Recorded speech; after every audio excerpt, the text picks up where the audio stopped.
biggest games, the best performances, expert analysis. You are Locked On Now. What's up, everyone? You are listening to Locked On Now, local experts on the biggest stories throughout the NBA. I am your host, Kim Becker, and thank you for making Locked On Now your first listen every weekday. On today's show, the NBA started off the week with a bang and plenty of big matchups for us to hear the inside scoop on. Our Locked On NBA hosts are in to do just that, give you everything you need to know from last night in the association. Let's start with Monday's biggest game. The biggest game. The Bulls stayed unbeaten across the border in Toronto Monday night, but it wasn't due to a lack of trying from the Raptors. Locked On Bulls has the update on how Chicago just barely escaped with a win. Wow, that's one of those road games where you get that whole team on the plane and out of town as soon as possible. The Bulls just stole one. What's up, everybody? Matt Peck here with Locked On Bulls. Post-game takeaway, the Bulls beat the Raptors 111-108 is the final, and we were just a open look Fred VanVleet 3 away from heading to OT in Toronto. The Bulls did everything they could to cough up this game late after being in control with a double-digit lead for most of the night. Bad turnovers from Vucevic and Lonzo Ball late in this game, but DeMar DeRozan hit enough clutch buckets late for the Bulls to hold on to that lead. For just his third time back to Toronto after being a franchise staple with the Raptors, DeMar DeRozan finishes the night with 26 points, 10 of 10 perfect from the free throw line, including 2 big free throws late and 2 huge ISO buckets late in this game as the Bulls struggled to hang on. But VanVleet misses an open 3 for the tie. The Bulls escape Toronto and are now, for the first time since 1996, 4-0 to start an NBA regular season. For a full breakdown of this Bulls escape from Toronto, be sure to check out tomorrow's episode of Locked On Bulls with me and my guy Big Dave. Locked On Bulls, your team every day. Toronto's comeback came just short at home Monday after a sloppy start. The Raptors were down big in the second half before hitting a stride, and our Locked On Raptors has more. The Raptors nearly pull a Houdini job against the Chicago Bulls. I'm Sean Woodley here after the Raptors lost 111-108 to the Bulls on Monday night at Scotiabank Arena in Toronto, and this one had no business being this close. The Raptors trailed by as many as 20 points in the second half, but through some incredible defense where they really got their turnover game flowing, some unbelievably magical voodoo magic-like buckets from Fred VanVleet down the stretch, and some, ill-timed mistakes from the Bulls as well. The Raptors got this one to within one possession on the final play. It was not enough, but the real takeaway from here is not really about the result. It's about the quality of the game. The Raptors and Bulls, I want to see more of this. This is a matchup I can't wait to see again. You could not find two more different teams. The Bulls are this offense-leaning team with all these ball handlers and scorers. The Raptors, basically the exact opposite of that. And styles, of course, make fights. This was a fantastic game. I really hope this is a play-in matchup. I hope we see this, maybe as a playoff series. Could it be a 4-5? Is that being too ambitious? Who's to say? Either way, Raptors-Bulls, appointment television going forward, as again, you could not find two teams with more disparate play styles, and it made for one hell of a matchup on Monday night in Toronto. The best performance. Hold up.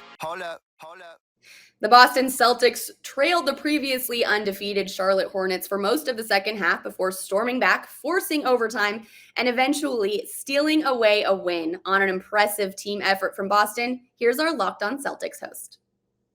Hey there, John Corrales here from the Locked On Celtics podcast. After a Boston Celtics win over the Charlotte Hornets, 140-129 in overtime. What a wild finish in this game. Jason Tatum, Jaylen Brown combining for 71 points. Tatum with 41, Jaylen with 30. And the big play of the game is Tatum to Brown and Jaylen going nuts, dunking on Miles Bridges. A huge highlight to punctuate a very important win to get the Celtics back to 2-2. But there were so many storylines in this. It's hard to keep up. Obviously, Tatum with the 41 points, but also 8 assists, 7 rebounds, and doing a lot of the dirty work on the other end. Jaylen coming through after issues with his knee with that 30-point performance, and he also had 9 rebounds. Robert Williams, Marcus Smart, Dennis Schroeder, Jabari Parker off the bench even had a cameo that was really important for the Boston Celtics. This is, again, a very big win to wrap up this road trip on a back-to-back. The Celtics back at 500, a little bit of momentum heading into 2 games against the Washington Wizards. Winnable games for the Boston Celtics. I'm going to be talking about it all on the Locked On Celtics podcast, so make sure you're subscribed and catch the show on YouTube. The Brooklyn Nets lost their first home game of the season, but bounced back strong against the Wizards. KD dropped 25, and the Nets led by 18 after 3 quarters. And Locked On Nets can tell you the rest of what you need to know from Barclays. All right, what's up, everybody? Doug Norrie, Locked On Nets, here following a Nets win 104-90 over the Washington Wizards. Brooklyn pulls to 2-2 on the season, coming on the second half of the back-to-back. Following a tough loss on Sunday against the Hornets, but they pull it back together in a game they didn't play all that well in, but thankfully Washington played even worse. Both teams struggled from the field. Brooklyn finally wins the turnover game, something that hasn't really been happening for them early in the season. And it's once again on the back of Kevin Durant, 25 points, 8 rebounds, 4 assists, looking in playoff form, all ready for Brooklyn right now. Even with some of the other players struggling here, James Harden struggles again from the field, 5 for 17. We're going to talk about the play of Durant and also the continued struggles for James Harden here early in the season. We'll be covering it all on the Locked On Nets podcast. Brooklyn pulls to 2-2 on the season. Coming up, our Locked On NBA hosts help wrap up our look around last night's NBA action here on Locked On Now. Welcome back to Locked On Now. I'm your host, Kim Becker, and thanks so much for making Locked On Now your first listen every weekday. Now let's turn again to our Locked On NBA hosts for a recap of the rest of the action around the NBA on Monday. Let's go around the league. The defending champs proved to be too much for the Indiana Pacers on Monday. Giannis went off for Milwaukee, and Locked On Bucks is certainly happy to take the mic whenever that happens. What's up, everyone? Kane Pittman here from Locked On Bucks as Milwaukee improved to 3-1 on the season, and this was a pretty impressive win. They beat the Pacers 119-109, and they were shorthanded. No Drew Holiday, no Brook Lopez, no Bobby Portis, no Dante DiVincenzo, no Shemi Ojeleye, no worries. Giannis, 30 points, 10 rebounds, 9 assists. Some of the passing was incredible. We're going to touch on that on the post-game show. Chris Middleton chipped in with 27, 5, and 7. Grayson Allen, a season high 19 points. I think he's feeling pretty good about his decision to come and play in Milwaukee, or the fact he was traded to Milwaukee. He looks happy. He's in a good spot, but plenty of Giannis talk tonight. This was a pretty spectacular performance from the 2-time MVP, Finals MVP. So Frank is going to join me. We're going to wrap up this Bucks 119-109 win over the Indiana Pacers. So join us wherever you get your podcasts and now on YouTube. Despite the loss, Pacers fans still have something to be happy about from tonight's performance. At least that's what our Locked On Pacers host thinks. Tony East here with Locked On Pacers live at Gainbridge Fieldhouse, where the Pacers just lost to the defending champion Milwaukee Bucks 109-119, and the Pacers gave the champs all they could handle. This game was as close as 5 in the fourth quarter, with the Pacers having all the momentum and the building rocking, but the momentum shifted just enough for the Bucks to hang on and walk away with a 10-point win. Giannis was excellent for the Bucks, 30 points, 10 rebounds, 9 assists. Pacers had no answers for him, and that was really the difference in this game, because the Pacers had good performances from Malcolm Brogdon, who had 25 points, Domantas Sabonis, the All-Star, with 21 points, 13 rebounds, and 5 assists. Chris Duarte, the rookie, again excellent with 18 points, but just couldn't keep up with Giannis and the Bucks. Chris Middleton also provided 27, so the Pacers, the score doesn't look great, but they really played better in this game than they have in some prior games. They had a good third quarter for the first time all season, but the Bucks just have a better offense, and the Pacers had defense. They'll regroup. They've got the Raptors on Wednesday, and we'll break this all down on the Locked On Pacers podcast. Number 1 overall pick, Cade Cunningham, is still out for the Detroit Pistons, so he didn't get to learn from playing against the great Trae Young in Atlanta on Monday. That didn't stop Trae from putting on a clinic for everyone else, though. Here's Locked On Hawks on the big win. Hello, friends. My name is Brad Rowland, coming to you live here at State Farm Arena in the aftermath of an 18-point win for the Atlanta Hawks to improve to 2-1 on the season. Pretty breezy win overall for Atlanta. Trae Young dominant in the first half. John Collins and friends in the second half, including Collins with the moment of the night, a massive dunk over Kelly Olynyk in the fourth quarter. But truly just the story of the Hawks being the better team in this game. Detroit not exactly at the top of their game right now with a couple guys out. Jeremy Grant, Kid Cunningham unavailable, and the Hawks are just better anyway. The Hawks weren't dominant in the first half. They didn't play an A+ game all the way through this one, but really were never challenged in the second half of this contest. It could have got even more out of control than it did. The 18-point margin is fitting on some level, but the Hawks were up by 20+ at times in the fourth period. So a pretty breezy win overall, and the Hawks now can go hit the road for a 3-game road trip beginning on Wednesday. They can do so in positive fashion after a frustrating loss on Saturday in Cleveland. So all in all, a positive night at the office for the Atlanta Hawks, and we'll have much more on this game and everything else with regard to Atlanta on the Locked On Hawks podcast. CJ McCollum wasn't able to carry Portland to a win with Damian Lillard shooting 0 for 8 from 3. Locked On Blazers gives us the breakdown of an ugly night for Portland from the field. Well, good vibes didn't last very long. After an impressive win on Saturday, the Blazers turn around and get absolutely throttled on Monday night at Staples Center. I'm Mike Richmond, host of Locked On Blazers, and a 30-point loss to the Clippers puts just a bad taste in your mouth as a Trailblazers fan. Damian Lillard continued his slow shooting start to the season. He just hasn't gotten going at all. He's just made 2 threes in 3 games to start the year, shooting under 50% from the field. Yusuf Nurkic continues to have hands made of grease, and the only Blazer that's really getting going on offense is CJ McCollum. And on the other side of the ball, after a somewhat impressive showing against the Phoenix Suns, where they kind of showed a blueprint of how they can be a more competent defensive team, they were horrific against the Clippers. It didn't help that they turned the ball over 30 times. It didn't help that Luke Kennard got hot, but the Blazers couldn't get out of their own way, and once the Clippers got going, it ended quickly. Yikes. Make sure you listen to Locked On Blazers for more. Jimmy Butler put on a show for the Miami crowd in an all-Florida battle with the Magic. Here's our Locked On Heat host with more.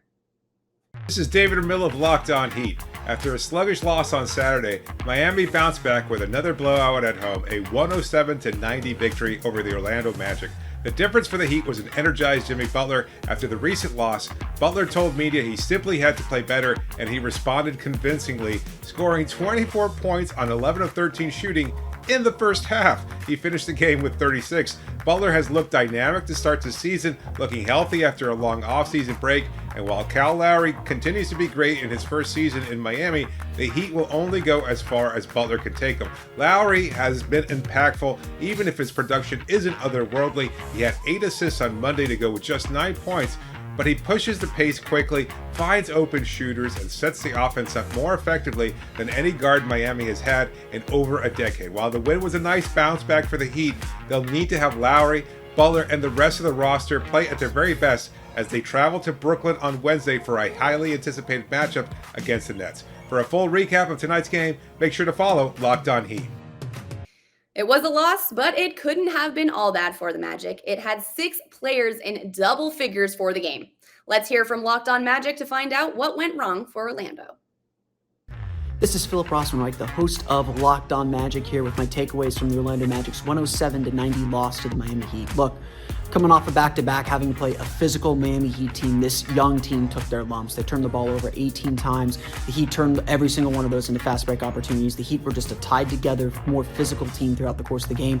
And this young Magic team just, frankly, probably isn't ready to play that kind of a team yet. Their level of execution offensively is not at that level. Still, there were plenty of bright spots for this young group as well. They, I think, matched the physicality the Heat had for much of the game. They were able to win the third quarter, stay in the game, get it down to 6, and give themselves a real chance to win. But at the end of the day, Orlando just does not have the level of execution offensively to really compete with teams that are so locked in defensively. Jimmy Butler is a star, and he made star shots even against good defense in Orlando.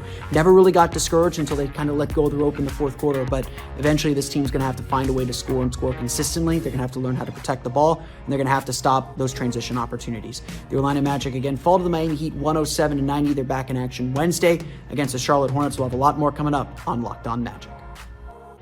Cade Cunningham isn't the only number 1 pick that's out right now. Zion Williamson also isn't playing for the Pelicans, and it had showed early on for New Orleans, but not on Monday. The Pelicans picked up their first win of the season in Minnesota, and here's Locked On Pelicans.